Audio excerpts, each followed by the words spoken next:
अस्सलाम वालेकुम।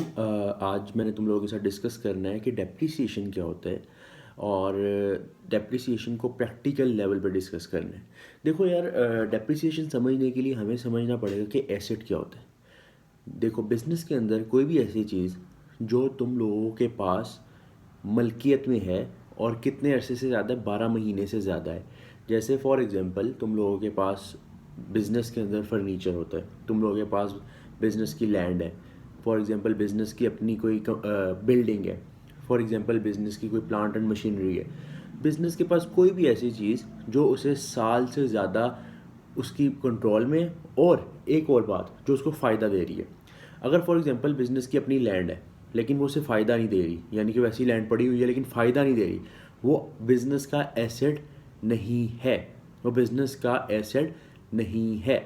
अगर वो बिज़नेस के पर्पस के लिए यूज़ नहीं हो रहा तो वो बिज़नेस का एसेट नहीं है। ठीक है। अगर वो बिज़नेस के पर्पस के लिए यूज़ हो रहा है तो फिर वो बिज़नेस का एसेट है। ठीक है।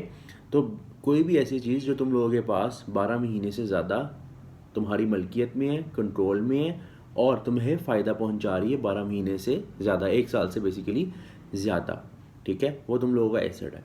अब देखो, जैसे फॉर एग्जांपल बिज़नेस के पास जो एयर कंडीशनर, एसी वगैरह, हीटर वगैरह है, ये भी एसेट्स हैं क्योंकि बिज़नेस की मलकियत में है, बिज़नेस के कंट्रोल में, और 1 साल से ज़्यादा बिज़नेस को फ़ायदा देते हैं, तो ये भी तुम लोगों के एसेट है।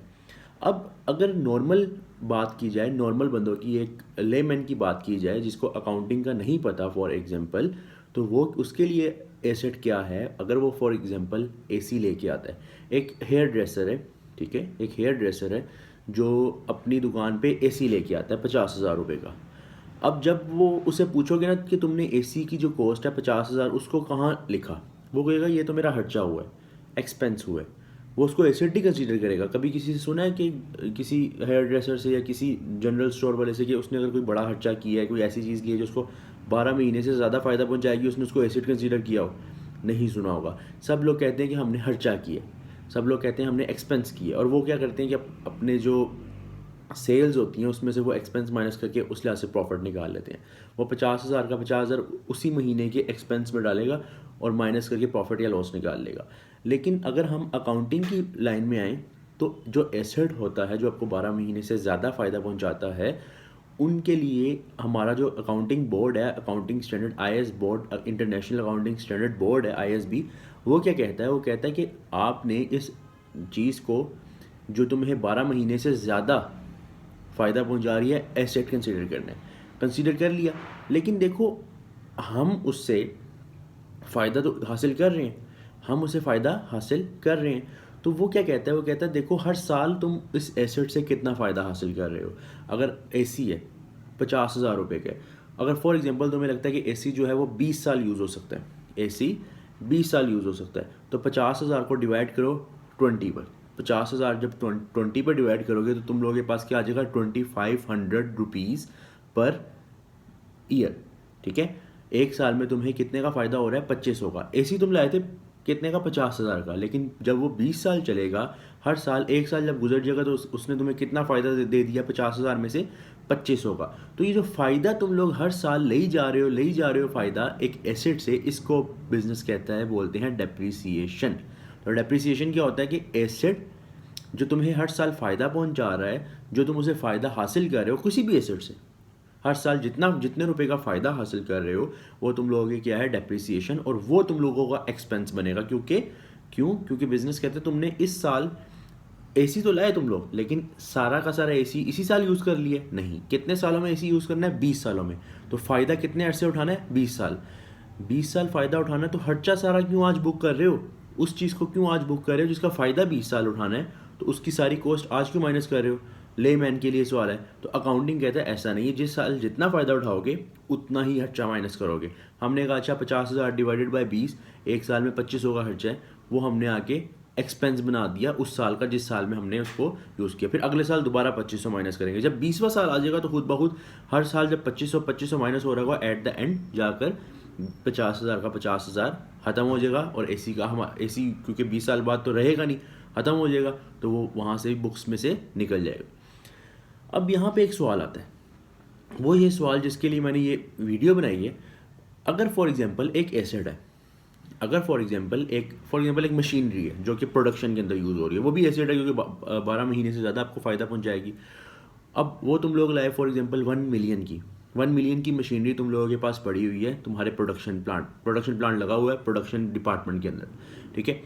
अब उस का मसला ये है कि कोविड 19 में कभी फैक्ट्रीज ओपन हो रही हैं, कभी क्लोज हो रही हैं, कभी ओपन हो रही हैं, कभी क्लोज हो रही हैं, कभी ओपन हो रही हैं, कभी क्लोज हो रही हैं, ऐसा ही है। तो अब किसी साल फॉर एग्जांपल 2020 में उसने सिर्फ वो 6 महीने यूज़ हुई, 2021 में सिर्फ और सिर्फ 3 महीने यूज़ हुई, या कि कभी हाफ डेज़ लग रहे हैं कोरोना की वजह से, कभी डेज़ खोल रहे हैं, जिस तरह स्कूल्स का मसला रहा है, कभी ओपन हो रहे हैं, कभी क्लोज हो रहे हैं। इसी तरह मशीनरी जो यूज़ हो रही है कभी चल रही है, कभी नहीं चल रही। तो हमें किस तरह पता चलेगा कि यार इस 1 मिलियन की डेप्रिसिएशन पर ईयर यानी एक साल हमें ये कितना फ़ायदा दे रही है, इसका मसला आ जाएगा। क्योंकि वो पहले तो आपको जो फ़ायदा दे रही है वो ये मसला है कि हाँ आप लोगों के पास एग्जैक्ट डेज ही नहीं है, या आपको एक प्रॉपर पता ही नहीं है कि पर ईयर क्या, क्योंकि पर ईयर में कभी छुट्टी हो रही है, कभी ओपन हो रहा है। यानी कि एक एसिड कभी यूज़ में आ रहा है, कभी यूज़ से निकल रहा है, कभी यूज़ हो रहा है, कभी यूज़ नहीं हो रहा। तो इस तरह के एसिड्स का क्या करें, इस तरह की चीज़ों का क्या करें, इस केस में डेप्रिसिएशन का क्या करें। इसी वजह से स्टैंडर्ड बोर्ड ने एक नया मेथड निकाला जिसका नाम है मशीन आवर्स मेथड। ये मेथड कहता है कि यार जितने घंटे नोट कर लो, कितने घंटे साल में यूज़ की गई है मशीन, कितने घंटे यूज़ की गई है मशीन, हम घंटे नोट कर लेते हैं। फिर हम घंटों की बेस पे देखते हैं कि यार इसका इतना फ़ायदा हमने ले लिया। जैसे फॉर एग्जांपल एक मशीन है जो तुम्हें पता है कि फॉर एग्जांपल एक बात बता रहा हूँ कि वो तुम्हें 50,000 घंटे का फ़ायदा दे सकती है टोटल। 50,000 घंटे के बाद वो मशीन ख़त्म हो जाएगी, ठीक है। ऐसी मशीन जो तुम्हें 50,000 घंटे फ़ायदा देने के बाद ख़त्म हो जाएगी। और मशीनरी कितने की थी, मशीन कितने की थी 10 लाख रुपए की थी, 10 लाख रुपए की। अब 50,000 घंटे वो तुम्हें फ़ायदा दे सकती है और 10 लाख रुपए की वो मशीन है, ठीक है। हम इस बार क्या करेंगे, इस बार हमने ईयर्स को नहीं देखना। क्यों? क्योंकि पता ही नहीं चल रहा किस साल कितनी मशीन यूज़ हो रही है, किस साल कितनी यूज़ हो रही है। इस साल अब हम देखेंगे आवर्स। अब फॉर एग्जांपल ईयर 1 पहले साल में वो मशीन यूज़ हुई 50,000 में से सिर्फ और सिर्फ 1500 घंटे, 50,000 में से सिर्फ 1500 घंटे। तो आपने क्या किया कि पहले देखा कि एक घंटे के पीछे कितना आपको फ़ायदा वो दे रही है। एक घंटे का फ़ायदा किस तरह निकालोगे, 10 लाख डिवाइडेड बाय 50,000, ये कितने आ जाएंगे 20। तो 20 रुपये का, $20 का वो आपको फ़ायदा दे रही है। 10 लाख डिवाइडेड बाय 50,000 मैंने किया तो 20 आ गया। एक घंटे का 20 रुपये का फ़ायदा दे रही है। और एक साल में फॉर एग्जांपल तुम लोगों ने 1500 यूज़ किए, 1500 घंटे, तो पहले साल में 1500 मल्टीप्लाई 20, 30,000 रुपये का, 10 लाख में से यानी 1 मिलियन में से 30,000 का फ़ायदा तुम लोगों ने उस मशीन से ले लिया, ठीक है। अब यहाँ पे एक कॉन्सेप्ट आता है कि अगले साल ज़रूरी नहीं अगले साल वो 1500 घंटे यूज़ हो सकता है अगले साल वो 1800 घंटे यूज़ हो जाए, अगले साल वो 1600 घंटे यूज़ हो जाए। तो हर साल सेम कैलकुलेशन सेम रहेगी, जबकि मशीन आवर्स मुख्तलिफ हो जाएंगे और उसकी बेस पे हम देख लेंगे कि वो एसेट हमें कितना फ़ायदा दे रहा है। तो उसके आवर्स का नोटिस रख के आप डेप्रिसिएशन उसकी निकाल सकते हो। ये कॉन्सेप्ट बहुत ज़्यादा इंपॉर्टेंट था और IAS बोर्ड को यानी इंटरनेशनल अकाउंटिंग स्टैंडर्ड बोर्ड को ये फील हुआ कि काफ़ी फ्रॉड हो सकता है। जैसे अगर फॉर एग्जांपल छुट्टियाँ हों तो यहाँ से बिज़नेस वगैरह कहीं बिज़नेस क्लेम करें कि छुट्टियाँ थी, हमने मशीन यूज़ नहीं की, या हमने मशीन ज़्यादा यूज़ की है। क्योंकि एक्सपेंस जब ज़्यादा होगा प्रॉफिट कम शो होगा, प्रॉफिट कम शो होगा तो टैक्स कम शो होगा। तो एक्सपेंस जान के ओवरस्टेट कर सकता है यहाँ से एम्प्लॉइज़ या मैनेजर, ताकि प्रॉफिट कम शो हो, असल कैश हो ज़्यादा हो लेकिन प्रॉफिट कम शो हो, और एट लास्ट क्या हो, हमें टैक्स कम देना पड़े, ठीक है। या फिर प्रॉफिट ज़्यादा शो करने के लिए कि मैं मालिकों को प्रॉफिट ज़्यादा शो करूँगा, मुझे बोनस मिलेगा। तो इसके अंदर मैनिपुलेशन ना हो, तो IAS बोर्ड ने आपको कह दिया कि भाई मशीन आवर्स जितने यूज़ हो रहे हैं उसका रिकॉर्ड पकड़ो, वहाँ से देखो कितने घंटे यूज़ किया गया, उसकी बेस पर डेप्रिसिएशन निकालो। बाकी यार ये बड़ा इंपॉर्टेंट टॉपिक था और बड़ा मज़े का टॉपिक था। इसी तरह के शॉर्ट टॉपिक्स के साथ मैं आप लोगों के साथ फिर से हाजिर हूँगा। अपना ख्याल रखना, अल्लाह हाफ़िज़।